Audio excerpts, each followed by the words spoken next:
వాగర్థావివ సంపృక్తౌ వాగర్థ ప్రతిపత్తయే జగతః పితరౌ వందే పార్వతీ పరమేశ్వరౌ.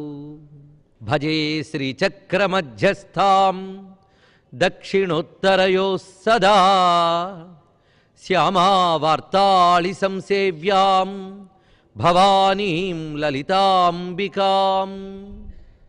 నమో మహద్భ్యో ఋషిభ్యో గురుభ్యో నమః. శ్రీమాత్రే నమః. లలితా సహస్రనామ స్తోత్రం జగత్ ప్రసిద్ధి చెందినటువంటిది. సాధారణంగా ఏ దేవత ఉపాసనలోనైనా మంత్రం ఉంటుంది, సహస్రనామ స్తోత్రం ఉంటుంది.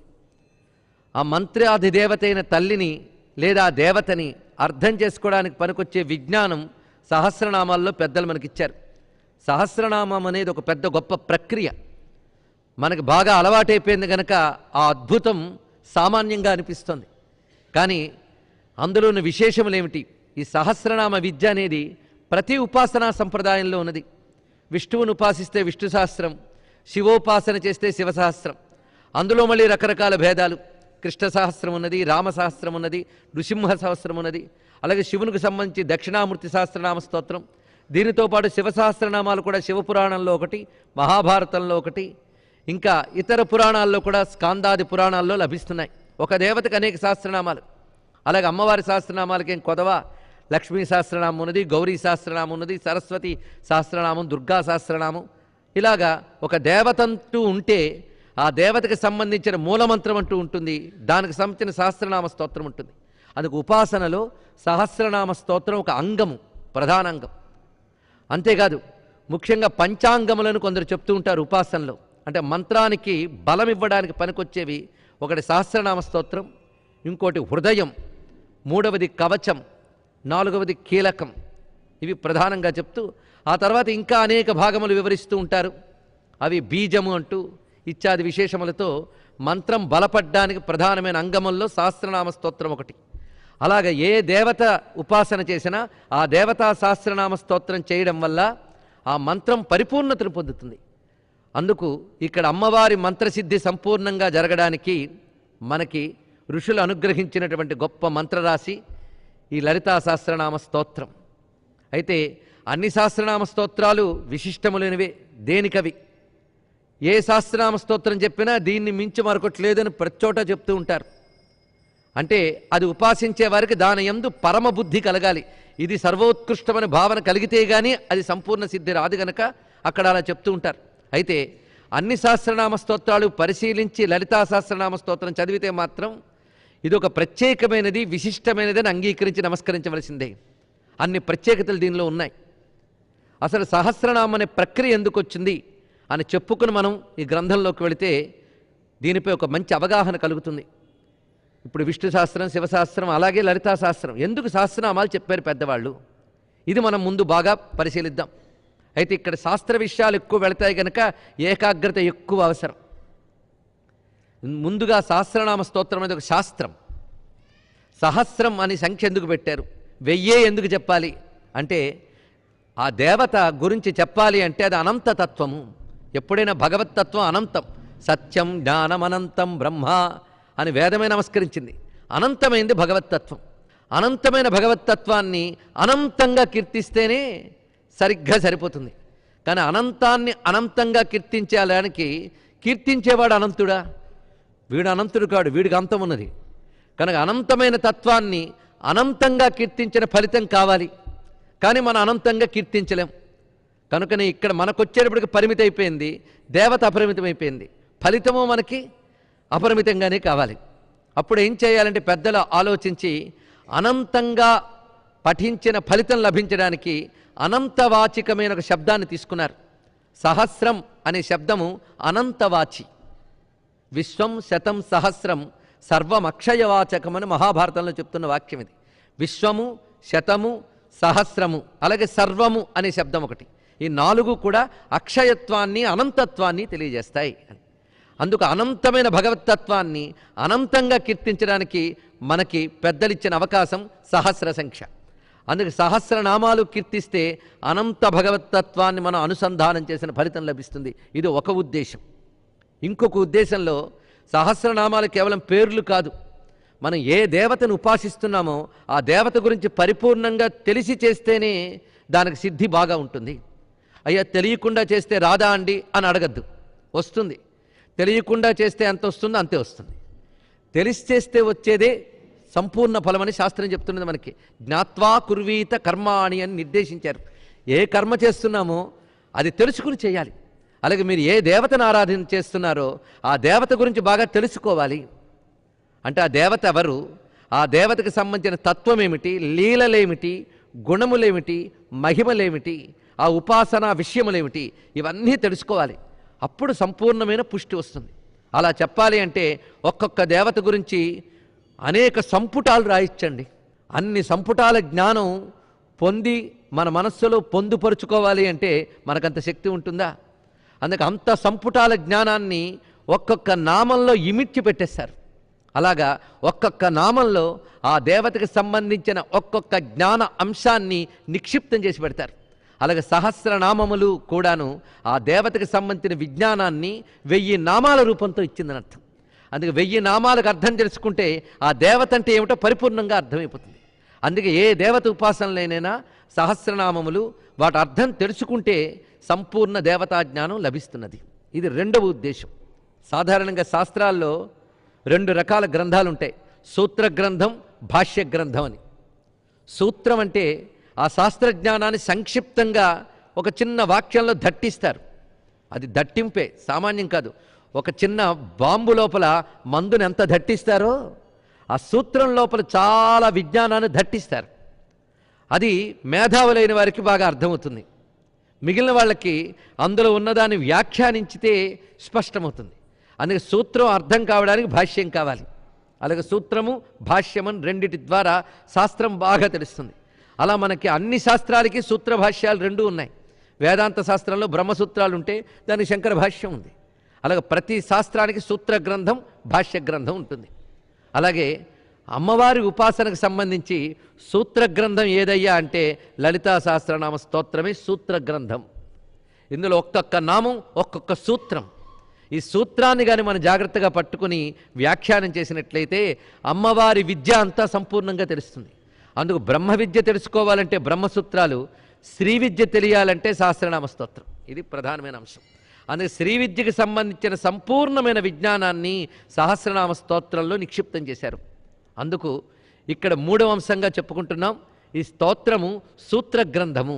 ఇది ఇలా లలితా సహస్రనామ స్తోత్రాన్ని 3 కోణాల్లో మనం పరిశీలించాం. ఇలా మనకు పెద్దవాళ్ళు 1000 నామాలతో భగవజ్ఞానాన్ని అందించారు. ఆ జ్ఞానాన్ని సంపుటాలతో ఉంటే గుర్తుపెట్టుకోవడం కష్టం, కానీ నామాలతో ఉంటే గుర్తుపెట్టుకోవచ్చు. అనేక మంది పుస్తకాపేక్ష లేకుండానే సహస్రనామాలు చెప్పగలరు కదా. అంత సులభంగా మనకి అమ్మవారి విజ్ఞానం నోటుకొచ్చింది. ఎప్పుడో ఎక్కడో ఒక చోట ఏకాంతంలో కూర్చొని ఏ ఒక్క నామాన్నో దగ్గర పెట్టుకుని మననం చేస్తూ ఉంటే అందులో ఉన్న భావమంతా బయటకు వస్తూ ఉంటే అమ్మవారు అర్థమవుతారు. అది ఎలా మననం చేసుకోవాలో మనం ఇక్కడ చెప్పుకోబోతున్నాం. ఒక్కొక్క నామాన్ని మననం చేసుకుందాం. ఈ సహస్రనామ స్తోత్రాలకి అనేక భాష్యాలు ఉన్నాయి. చాలా పెద్దలు అనేకములైనటువంటి ఉపాసనా రహస్యాల్ని, వేదాంత శాస్త్ర విజ్ఞానాన్ని కూడా ఈ భాష్యాల్లో మనకు అందించారు. దొరికినంత మేరకు ప్రామాణికమైన భాష్య గ్రంథాలన్నీ మథనం చేసుకుని వాటి నవనీతాన్ని ఇక్కడ ఆస్వాదిద్దాం. ముఖ్యంగా అవతారిక, సహస్రనామ స్తోత్ర అవతారిక చాలా విశిష్టమైనది. ఎలా వచ్చింది సహస్రనామ స్తోత్రం? ఇది ఎవరికి ఉపదేశించారు అంటే చాలామందికి తెలిసిన విషయమే. ఇది హయగ్రీవ స్వామి వారు అగస్త్య మహర్షికి ఉపదేశించినటువంటి బ్రహ్మ విద్య. ఈ విషయం ఎవరు ప్రస్తావన చేస్తున్నారు? వ్యాసదేవుడు బ్రహ్మాండ పురాణంలో ఉత్తర భాగంలో ప్రస్తావన చేస్తున్నారు. అయితే కేవలం అక్కడ సహస్రనామ స్తోత్రం మాత్రమే లేదు, లలితాదేవికి సంబంధించిన అనేక విషయాలు అక్కడ చెప్పబడుతున్న హయగ్రీవ స్వామి వారి చేత. ఆ చెప్తూ మధ్యలో చెప్పారు సహస్రనామ స్తోత్రాన్ని. ఎన్ని చెప్పారు దీనికి ముందు దానికి తర్వాత అంటే ఆశ్చర్యకరమైన అంశమే అది. అందుకు సరిగ్గా ఇక్కడ ప్రారంభంలో పూర్వపీఠికలో దీనికి అవతారిక అని చెప్పుకోవచ్చు మనం. ఈ అవతారికలో అనేక అంశాలు మనకు కనబడతాయి. ముఖ్యంగా ఒక విద్యను ముట్టుకునే ముందు దాని విలువ తెలియాలండి. తెలిస్తే మరింత ఏకాగ్రంగా శ్రద్ధగా వింటాం. అందుకు ఒక విషయం చెప్పేటప్పుడు ముందు దానిపై శ్రద్ధ కలిగించి చెప్పాలట. శ్రద్ధ అంటే ఏంటో కాదు, దాని మహిమని శాస్త్ర ప్రమాణాలతో చెప్పడమే, దానిపై మనకు విశ్వాసం కలిగించడమే. ఇదే శ్రద్ధ కలిగించడం అంటే. ఆ శ్రద్ధ కలిగించడానికి అవతారికి చాలా మనకి పనికొస్తుంది. ఒక విధంగా చెప్పాలి అంటే ఒక విద్యలో ప్రవేశించే ముందు సంసిద్ధత అనేది అంత తేలిగ్గా రాదండి. ప్రిపరేషన్ అనేది అనేక రకములైన ఆలోచనలు మనకు ముందు ఉంటాయి దానిలో ప్రవేశించడానికి. అందుకు అవతారికి చాలా పనికొస్తుంది మనకి. ఇప్పుడు అగస్త్యుల వారు అమ్మవారి యొక్క చరిత్ర అంతా విని హయగ్రీవ స్వామి వారితో ప్రశ్నిస్తున్నారట. అశ్వానన మహాబుద్ధే సర్వశాస్త్ర విశారద. అశ్వానన, ఓ హయగ్రీవ, గుర్రపు ముఖం కలవాడా, మహాబుద్ధే, ఆయన దగ్గర ముఖం ఉండడమే విశేషమా, గొప్ప జ్ఞానము కలవాడు, సర్వశాస్త్ర విశారదుడు. ఒక గురువుకు ఉండవలసిన లక్షణములు రెండిట్లో చూపిస్తున్నారు. మహాబుద్ధే సర్వశాస్త్ర విశారద. హయగ్రీవుడు చెప్పాడని చెప్పడంలో ఒక ఆంతర్యం ఉందండి. అమ్మవారి విద్య బ్రహ్మ విద్య. బ్రహ్మ విద్య అంటే వేదాంత విద్యే. బ్రహ్మ విద్య గురువులు దక్షిణామూర్తి హయగ్రీవ స్వామి వారు. అందుకే హయగ్రీవుడు చెప్తున్నాడు అనగానే ఇది బ్రహ్మ విద్య అని చెప్పడానికి హయగ్రీవ స్వామిని మనం గురువుగా స్వీకరిస్తున్నాం. జ్ఞానానందమయం దేవం నిర్మల స్ఫటికాకృతిం ఆధారం సర్వ విద్యానాం హయగ్రీవం ఉపాస్మహే. దానికి తోడు శ్రీ విద్య మనకి ఇచ్చిన గురువు ఎవరయ్యా అంటే దక్షిణామూర్తి.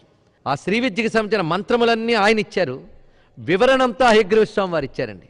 ఆ మూల విద్యనంతటినీ ఇచ్చినవాడు దక్షిణామూర్తి అయితే దాన్ని వ్యాఖ్యానించి అందించినవాడు హయగ్రీవ స్వామి వారు. శివుడు విష్ణువు కలిసి మనకు అమ్మ గురించి చెప్పారన్నమాట. ఇది దీని యొక్క అద్భుతం మరొకటి. అందుకు శివస్వరూపమైన దక్షిణామూర్తి అనుగ్రహించిన శ్రీ విద్యని విష్ణుస్వరూపమైన హయగ్రీవ స్వామి వారు ఇంత అద్భుతంగా అందిస్తున్నారు. అందుకు అగస్త్యుల వారు అప్పటి వరకు లలితమ్మ గురించి అనేక విషయములు హయగ్రీవ స్వామి వారి ద్వారా విని అప్పుడు అడుగుతున్నారట.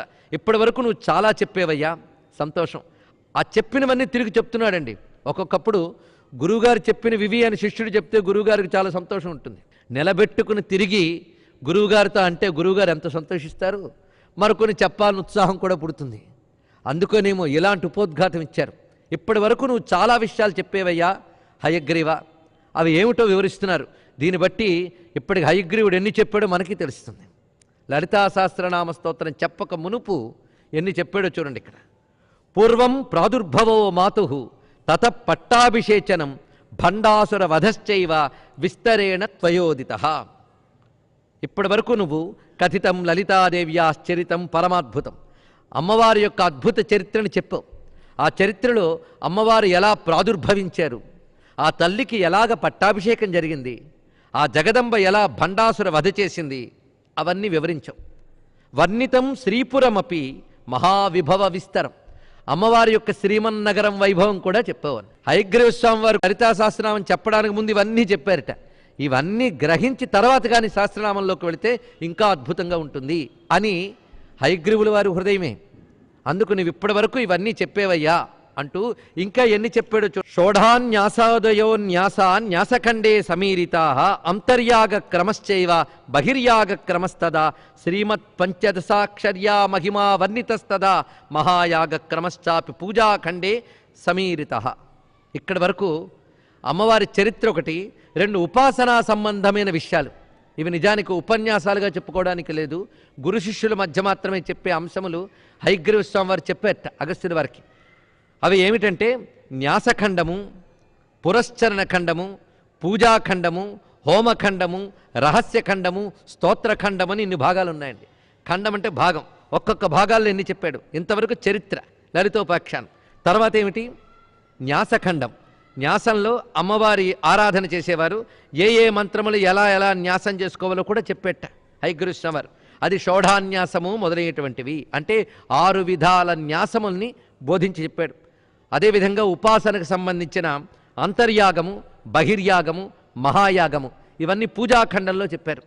ఇక పురశ్చరణ ఖండంలో జపములంటే ఏమిటి, వాటి లక్షణములు ఏమిటో బోధించేట. ఇక హోమఖండంలో అమ్మవారి హోమం ఎలా చేయాలి, ఆ హోమద్రవ్యములేమిటి, ఆ చక్రరాజ్యం యొక్క విశేషాలేమిటి, ఇవన్నీ చెప్పారు.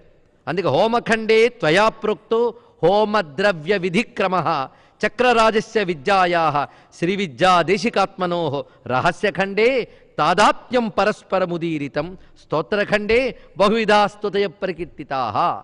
స్తోత్రఖండంలో అమ్మవారి యొక్క రకరకాల స్తోత్రాలు చెప్పేట. అంటే లలితా విద్య ఎంత ఉందో ఇక్కడ పరిశీలిద్దాం. లలితోపాఖ్యానమే కాక ఇన్ని ఖండములతో అమ్మవారి యొక్క విద్య అంతా మనకు లభిస్తున్నది. ఈ స్తోత్రఖండము తర్వాత నువ్వు సహస్రనామాలు చాలా చెప్పు. అందులో మంత్రిణీ దండినీ దేవ్యో ప్రోక్తే నామసహస్రకే. మంత్రిణీదేవి దండినీదేవి వీరిద్దరి యొక్క సహస్రనామాలు చెప్పు అంటే శ్యామలా సహస్రము, వారాహి సహస్రము, ఇద్దరి సహస్రనామాలు చెప్పు. ఇంతవరకు అన్నీ బాగున్నాయి, అన్నీ చెప్పినట్టే అనిపించింది, కానీ ఒక్కడు చెప్పలేదయ్యా. అది నతుశ్రీ లలితాదేవ్యా ప్రోక్తం నామసహస్రకం. లలితాదేవి యొక్క సహస్రనామములు చెప్పలేదు. ఎందువల్ల చెప్పలేదు ఇది అడుగుతున్నారు. గురువుగారు ఎందుకు చెప్పరు? మనం ఒకటి ఆలోచించాలి. ఒకటి, శ్రద్ధ లేకపోతే చెప్పరు. అగస్త్యుల వారికి శ్రద్ధ లేదంటే మనకు పాపం వస్తుంది. అదేవిధంగా ఒకానొక అర్హత చూడాలి ఏది చెప్పేటప్పుడు కూడా. ఆ అర్హత వచ్చిందో లేదో అనేది గురువు గ్రహించి చెప్తాడు. అయితే ఆయన ఇష్టం వచ్చినప్పుడు ఆయనే చెప్తాడు, నువ్వు ఊరుకోకూడదు. వీళ్ళు అడుగుతూ ఉండాలి. అడుగుతున్నారు కదా అని ఆయన చెప్పడు. వీళ్ళు అడగడం వీళ్ళకి శ్రద్ధకి సంకేతం. ఆయన పరిశీలన ఆయనకు ఉంటుంది. ఎప్పుడు అర్హత వస్తే అప్పుడు చెప్తారు. అలా ఆయన గమనించుకుంటూ ఉంటాడు. అందుకు నతుశ్రీ లలితాదేవ్యా ప్రోక్తం నామసహస్రకం తత్రమే సంశయోజాతో హయగ్రీవా దయానిధే. ఓ హయగ్రీవా దయానిధి. చూసారా సంబోధనలు ఎంత గొప్పగా ఉన్నాయో. ముందేమన్నారు సర్వశాస్త్ర విశారద అని, ఇప్పుడేమిటి దయానిధేట. గురువుగారికి జ్ఞానం ఎంత ఉంటుందో దయ ఎంత ఉంటుందండి. కేవలం జ్ఞానం ఉన్నంత మాత్రం లాభం ఉన్నది. దయ అంటూ ఉంటే కదా ఆ జ్ఞానం మనకు లభిస్తున్నది. అందుకు గురువుకు ఉండవలసిన గొప్ప లక్షణం ఏంటంటే జ్ఞానంతో పాటు దయ ఉండాలి. ఆచార్యుడికి కారుణ్యం చాలా ప్రధానం. అందుకే దయానిధే. ఎందుకయ్యా నాకు చెప్పలేదు నువ్వు? కిం వా త్వయా విస్మృతం తజ్ఞాత్వా వా సముపేక్షితం. నువ్వు మరిచిపోయేవా చెప్పడం? ఎందుకంటే అనేక విషయాలు చెప్తూ ఉన్నప్పుడు మరిచిపోవచ్చు, గుర్తు చేస్తే తప్పేం లేదు. లేక మమవా యోగ్యత నాస్తి శ్రోతుం నామసహస్రకం. ఇలా అడిగాడంటే అగస్త్యుల వారే అడిగారంటే ఇంకే ఎంత ఉండాలో చూడండి. శిష్యుడికి వినయం ఎంత అవసరమో. మమవా యోగ్యత నాస్తి శ్రోతుం, సహస్రనామాలు వినడానికి నాకు యోగ్యత లేదా అని అడిగట. ఇప్పుడంటే మనకు చాలా సులభంగా పుస్తకం దొరికిపోతుంది కనుక విలువలు ఎలాగో తెలియట్లేదు విద్య గురించి. కానీ పెద్దలు ఎంత శ్రమించి, ఎంత తప్పించి, ఎంత మథనం చేసి వాళ్ళు తీసుకొస్తే మనం సులభంగా పొందేస్తున్నాం. కొంతైనా కష్టపడాలండి, లేకపోతే విలువ తెలియదు. అది కూడా వచ్చింది. అందుకు అడుగుతున్నాడు, కిమర్థం భవతానొక్తం తత్రమే కారణం వద. అంత వినయంగా అడుగుతూ ఎందువల్ల చెప్పలేదో కారణం చెప్పవయ్యా అంటే ఒక్కసారి ఆలోచన చేసి ఆనందంతో అడుగుతున్నట్ట. ఎప్పుడైనా గురువులు కూడా ప్రశ్న విని సంతోషిస్తారండి. శిష్యులకి ఇంత శ్రద్ధ కలిగిందనమాట. అందుకు ప్రహృష్టో వచనం ప్రాహ తాపసం కుంభ సంభవం. ప్రహృష్ట బాగా ఆనందించి అంటున్నాడు మహానుభావుడు హయగ్రీవ స్వామి వారు. లోపాముద్రాపతే అగస్త్య. ఇదేం సంబోధన అండి? వాళ్ళ ఆవిడ పేరుతో పిలవడం. ఫలానా వారి భర్త గారు అంటేనే అగస్త్యుల వారు గుర్తింపా ఏమిటో. మరి ఆవిడ గొప్పతనం అంతటిదండి. కొంతమందికి సాధారణంగా ఆవిళ్ల వల్లే ఆయనకి గౌరవాలు వస్తూ ఉంటాయి. అలా అగస్త్యుల వారి విశేషంలో ఇక్కడ లోపాముద్రాపతే అగస్త్య అని సంబోధించడంలో ఎంత అద్భుతం ఉన్నదో. ఎందుకంటే ఈ లోపాముద్ర సామాన్యురాలు కాదు. ఈవిడ అమ్మవారి మహాభక్తురాలు. లేకపోతే సహస్రనామాల్లో చోటు సంపాదించుకుందంటే ఈ తల్లి ఎంత గొప్ప తల్లి అండి. అమ్మవారి విద్యకు సంబంధించిన గురువుల్లో ఈ తల్లి కూడా ఒకరు, గురు పరంపరలో ఒకరు. అందుకు మనం లోపాముద్రాదేవిని అగస్త్యుణ్ణి కూడా గురు పరంపరలో చెప్పుకుంటాం. ఖడ్గమాల చదివే అలవాటు ఉంటే లోపాముద్రామయ్యే నమః అగస్త్యమయ్యే నమః అంటున్నామా లేదా? అంటే వాళ్ళిద్దరూ ఎవరు మనకి గురువులు. అందులో ఒక గురువు ఇప్పుడు అడుగుతున్నవాడు, ఒక గురువు లోపాముద్ర. ఆవిడ పేరుతో సంబోధిస్తున్నాడు ఇక్కడ. లోపాముద్రాపతే అగస్త్య. లోపాముద్రకు పతి అయిన అగస్త్యుడా అంటే నువ్వు సహస్రనామాలు వినడానికి అర్హత ఏమిటంటే ఆవిడకి భర్త కావడమే. ఇది ఒక విశిష్టమైన అంశం అండి. లోపాముద్ర సామాన్యురాలు కాదు. ఆ తల్లి మొట్టమొదటి అగస్త్యుల వారిని వాళ్ళ నాన్నగారు చెప్పగా చూసినదిట. వాళ్ళ నాన్నగారు నిర్ణయించారు, అగస్త్యునికి ఇచ్చి నీకు వివాహం చేయాలనుకుంటున్నాను అంటే అగస్త్యుడినే పతిగా భావించింది ఆ తల్లి. కానీ అగస్త్యుల వారితో చెప్తే ఆయనకి ఇంకా సంసార జీవితంపై ఆసక్తి లేక విరక్తుడై అంగీకరించలేదు. కానీ ఆ తల్లి అగస్త్యుడే తన భర్త అని నిర్ణయించుకున్నది. ఎలాగైనా అగస్త్యుడు తనను చేపట్టేలా చేసుకోవాలని నిర్ణయించుకుందిట. దానికి ఆవిడ ఎంచుకున్న మార్గం ఏంటంటే తాను ఎవడు భర్త కావాలనుకున్నాడో వాడు విరాగి అయినా సరే వాడిని సరాగిని చేసి సంపాదించుకోవచ్చు అనే తెలివితేటలు ఇప్పటి వరకు చూపించున్నారు అమ్మవారు. ఆవిడ పనిచేసింది. విరాగి అయిన పరమేశ్వరుని తపస్సుతో మెప్పించి సరాగిని చేసి ఆయన్ని తనకు పతి చేసుకుంది. ఆ అమ్మవారే తన గురువు అని నిర్ణయించుకుని ఆ అమ్మని ఉపాసన చేయాలనుకుందండి. అనుకుని అనేక మంది గురువుల వద్దకు వెళ్ళింది, నాకు అమ్మవారి ఉపాసన చేయడానికి కావలసిన ఉపాసనా మార్గం చెప్పండి అని. కానీ నిజానికి ఏమిటో కానీ ఏ గురువు ఆమెకు ఉపాసనా మార్గం చెప్పలేదు. అప్పుడు ఆ తల్లి స్వయంగా అమ్మవారినే ధ్యానం చేస్తూ ఉందిట. అప్పుడు జగదంబ సాక్షాత్కరించి నేనే నీకు మంత్రం ఇస్తానన్నదండి. సాక్షాత్తు జగదంబయే లోపాముద్రమ్మకు మంత్రం ఇచ్చినది. అది లోపాముద్రమ్మ యొక్క గొప్పతనం. ఎవరో గురువుల ద్వారా మంత్రం పొంది తర్వాత అమ్మవారిని మెప్పించడం కాదు, అమ్మవారే గురువై మంత్రం ఇచ్చారు. ఆ మంత్రంతో అమ్మవారిని ఉపాసన చేసింది. ఆ ఇచ్చిన మంత్రం ఏంటి లోపాముద్ర కంటే మనకు ఎలా తెలుస్తుంది? ఎందుకంటే శ్రీ విద్యలో ఇదే మంత్రం అని నిర్దేశించడానికి లేదండి.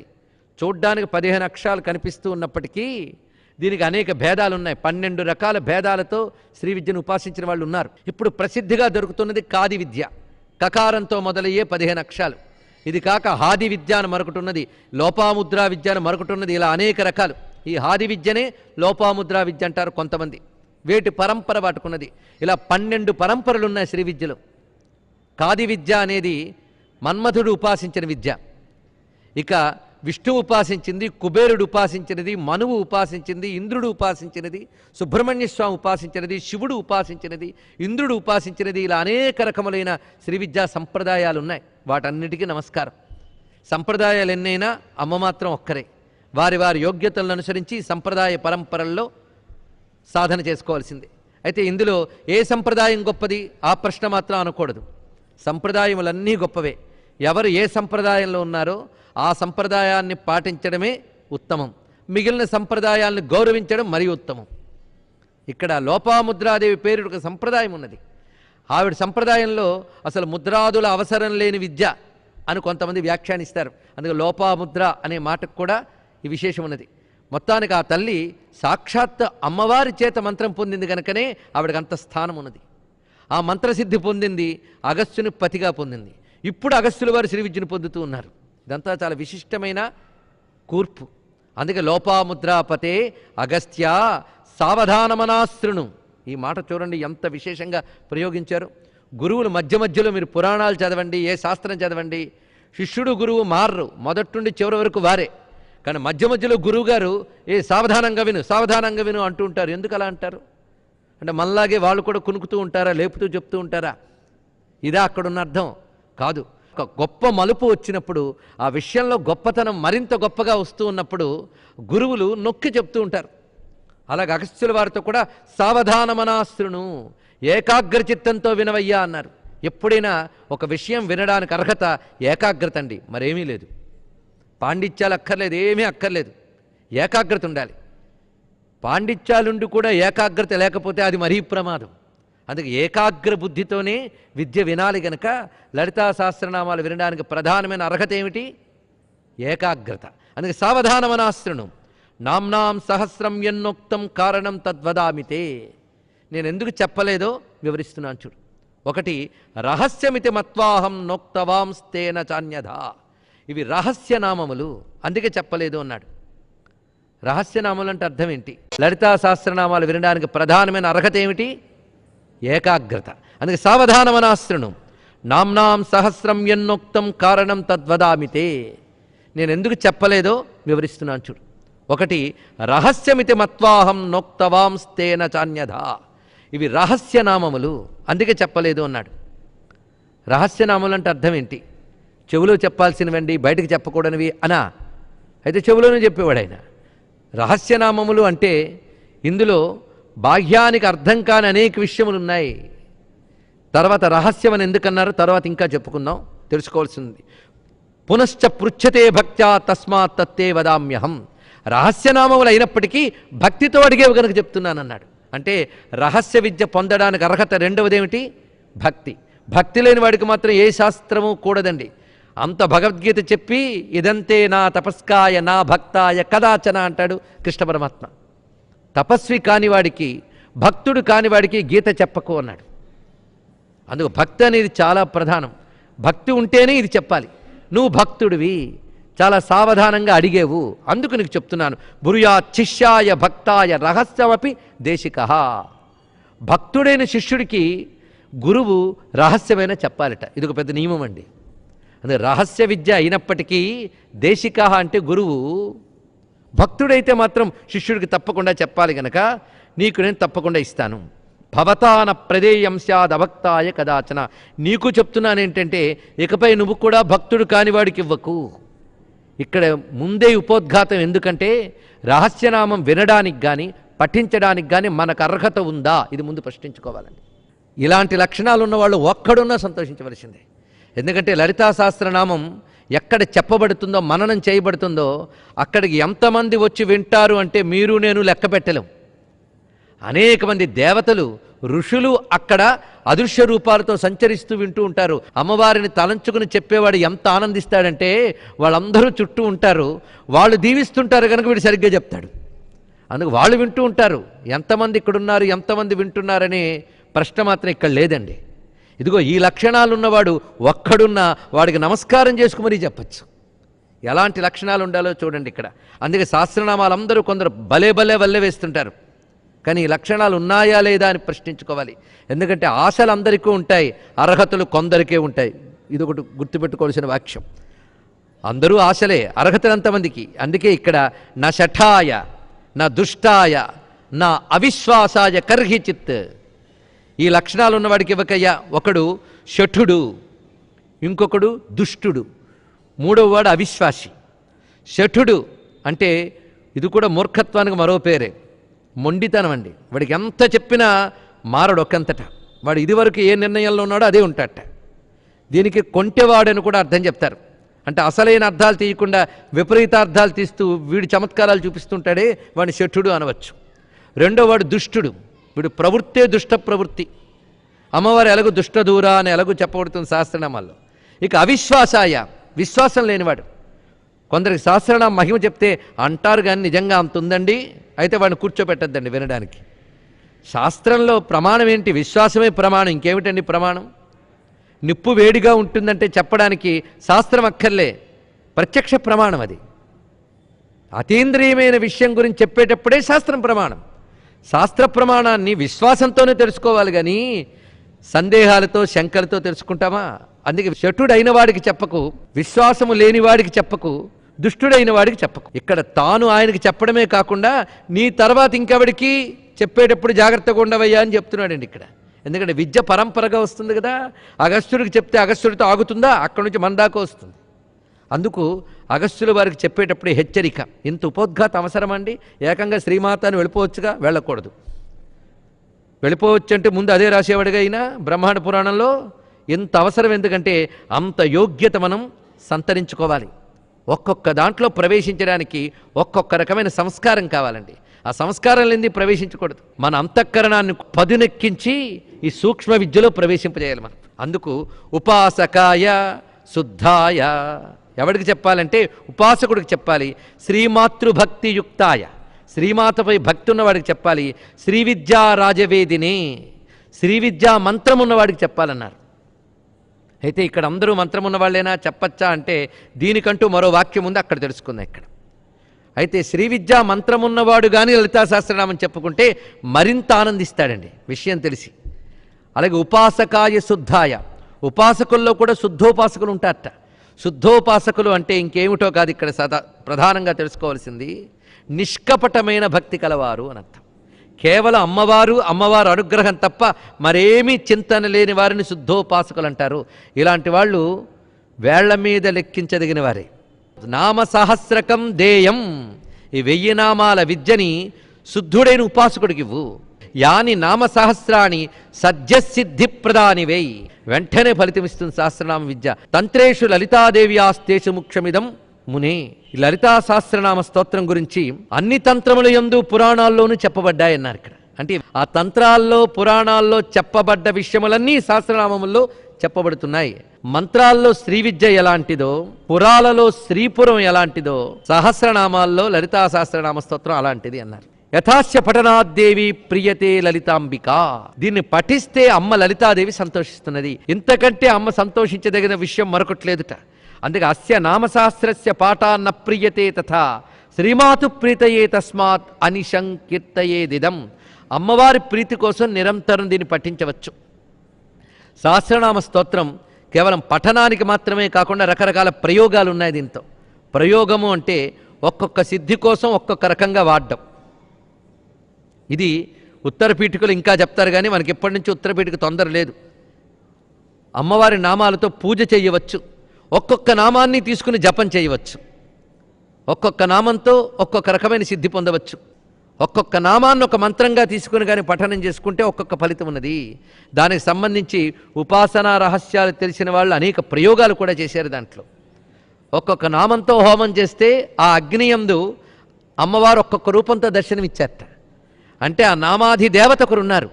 అందుకే అమ్మవారి 1000 నామాలు 1000 మంత్రాలు, 1000 మంత్రాలు 1000 రూపాలు. మళ్ళీ అంటే 1000 రూపాల తల్లి. ఆ 1000 రూపాలు 1000 మంత్రాల్లో ఉన్నాయి. ఈ 1000 మంత్రాల 1000 రూపాల ఏకరూపం లలితాంబ. అందుకే ఇక్కడ మరొక విశేషం ఏంటి అంటే రకరకాల ప్రయోగాలు. బిల్వపత్రంతో శ్రీచక్రాన్ని పూజించి సహస్రనామం పఠిస్తే చాలా విశేషమయ్యా అన్నారు ఇక్కడ.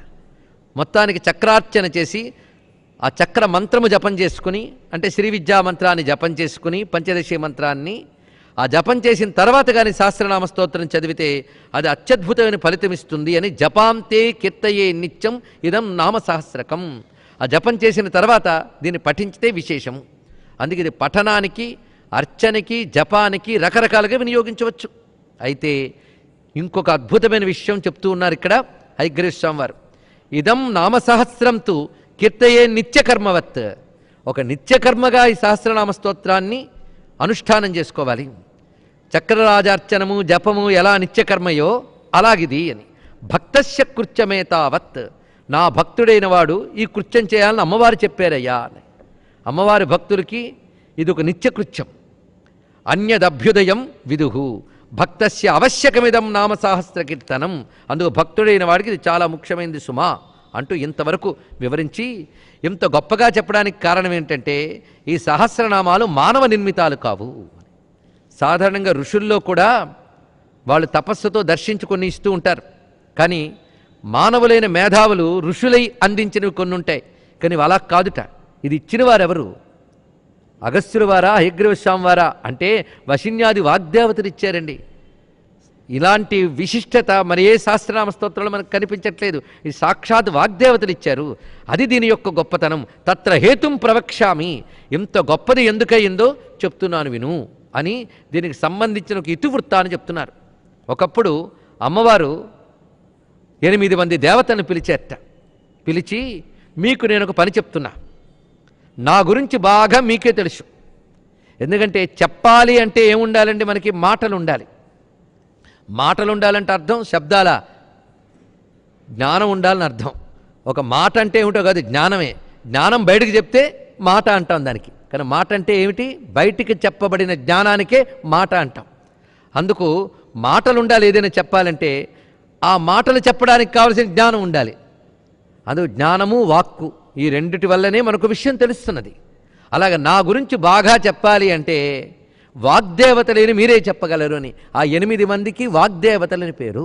వీళ్ళని వశిన్యాది వాగ్దేవతలు అని అంటారు. వీళ్ళు ఎక్కడి నుంచి వచ్చారు ఇది కూడా తెలుసుకోవాలి. ఏదో మేధావులు ఎక్కడి నుంచో వచ్చారు, వారికి అమ్మవారు ఆజ్ఞాపించారా అంటే కాదుట. అమ్మవారి నుంచే వచ్చారండి వీళ్ళు 8 మంది కూడా. అమ్మవారి నుంచి 8 తెల్లని కిరణాలు బయటకు వచ్చేట. ఆ కిరణాలు 8 కూడా 8 దేవతలు అయిపోయారు. ఆ 8 దేవతలు వశిన్యాది వాగ్దేవతలు. ఈ వశిన్యాది వాగ్దేవతలు మనకిచ్చినటువంటి ఒక మహా ఉపకృతి ఈ లలితా సహస్రనామ స్తోత్రం.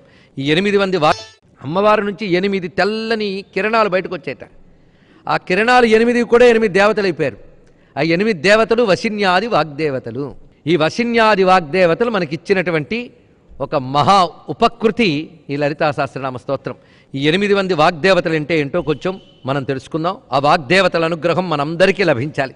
ఎందుకంటే ఈ తల్లులు దయలేకపోతే మనం పలకలేం, పలికింది తెలుసుకోలేం. ఈ రెండూ కావాలన్నా వాగ్దేవతల వల్లే. సృష్టిలో మనం ఏ జ్ఞానం పొందాలన్నా ఆ జ్ఞానం వాక్కుల ద్వారానే దొరుకుతుంది. అందుకు వాక్కులు లేకపోతే జ్ఞానమే లేదు. ఇది కేవలం పారమార్థిక విద్యలకే కాదండి, భౌతిక విద్యలకు కూడా. అందుకు 8 మంది వాగ్దేవతలు అందరికీ అవసరమే. ఏ చదువు చదువుకున్నా ఈ 8 మందిని స్మరించుకోవడం చాలా ప్రధానమే.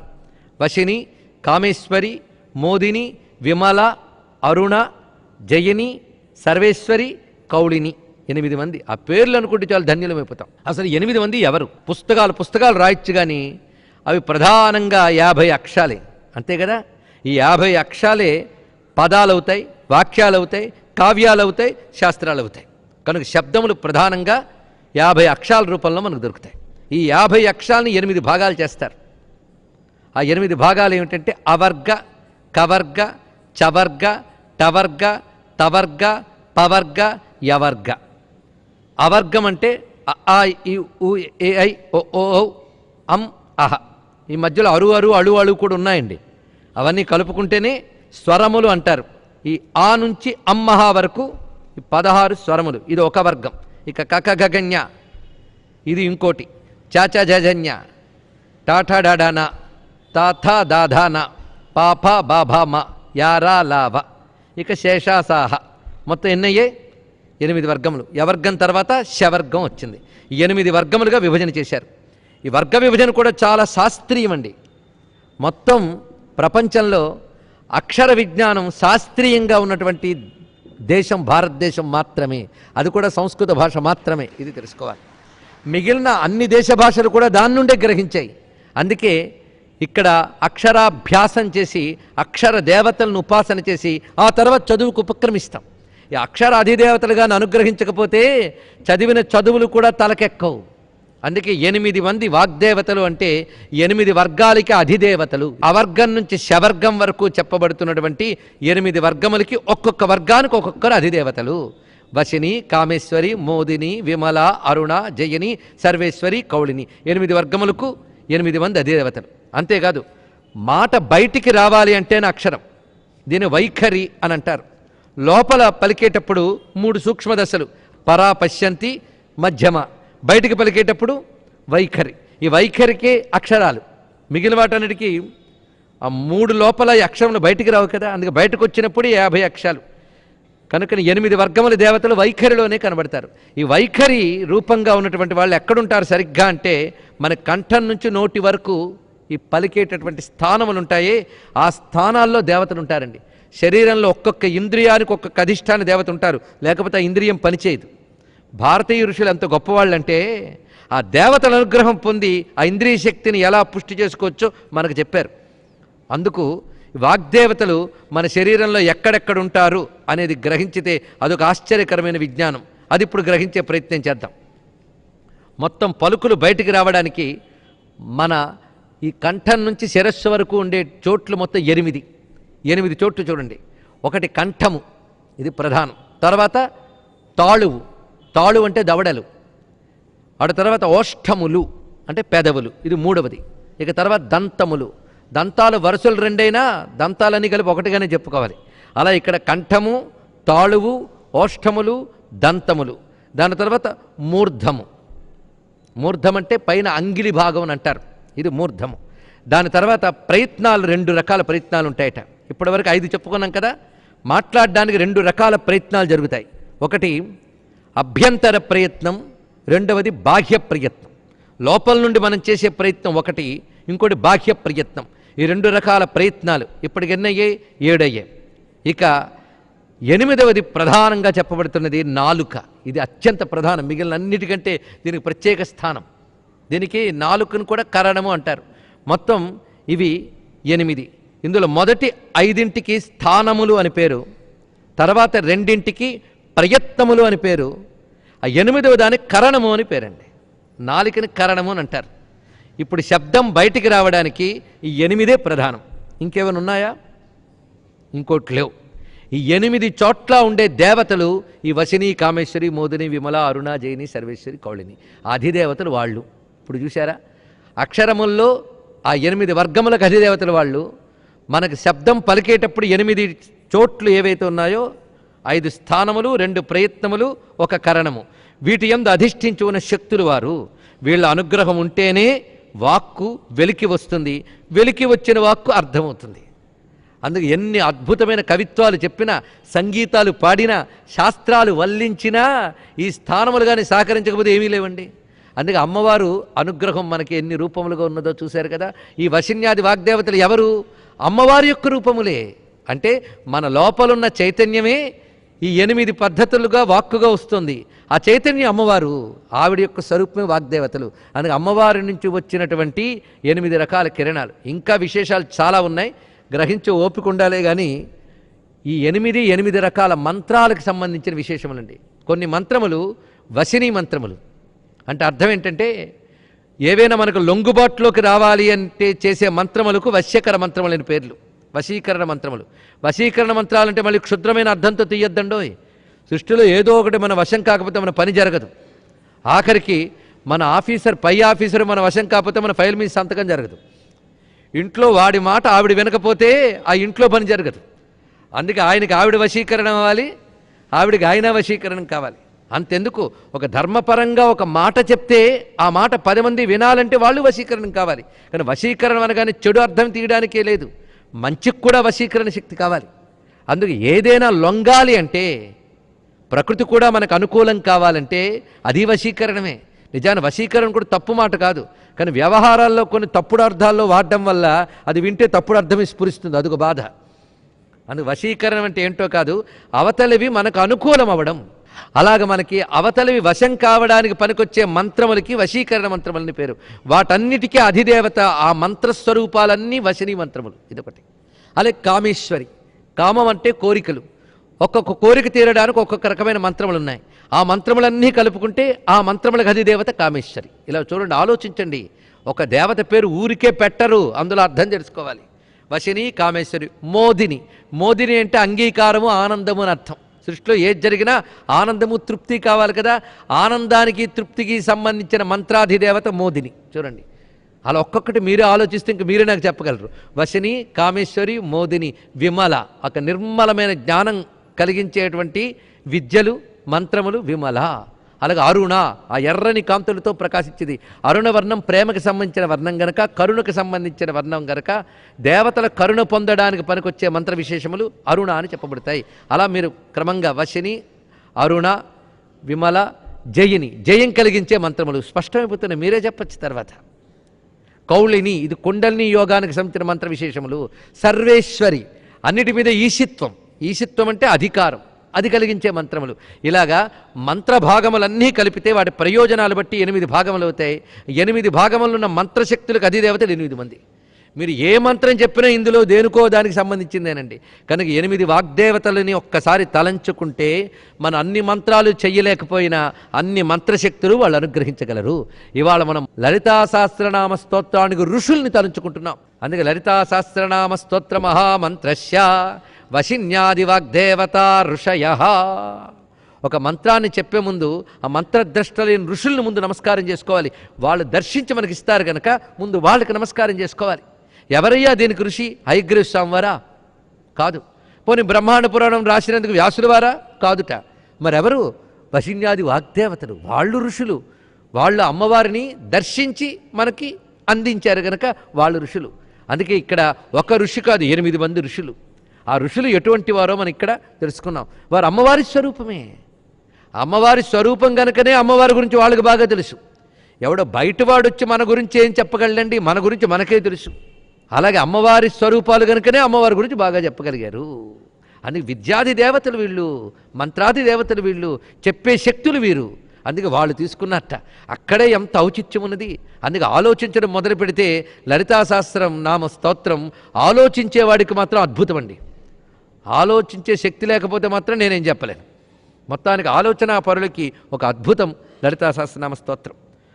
వాళ్ళని పిలిచి అమ్మవారు చెప్తున్నారు, భవత్యోవత్ ప్రసాదేన్న ప్రోల్లసద్వాగ్విభూతయ.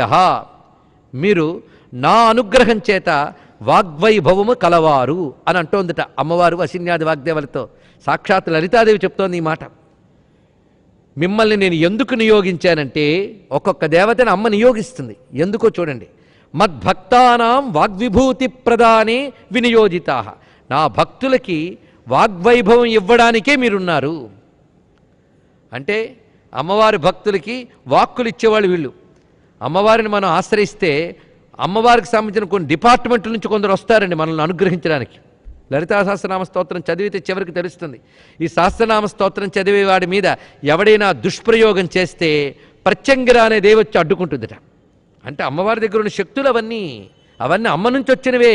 సూర్యుడి నుంచి వచ్చిన కిరణాలు ఎలా మనల్ని రక్షిస్తున్నాయో అమ్మ నుంచి వచ్చిన దేవతలు మనల్ని అలా కాపాడుతున్నారు.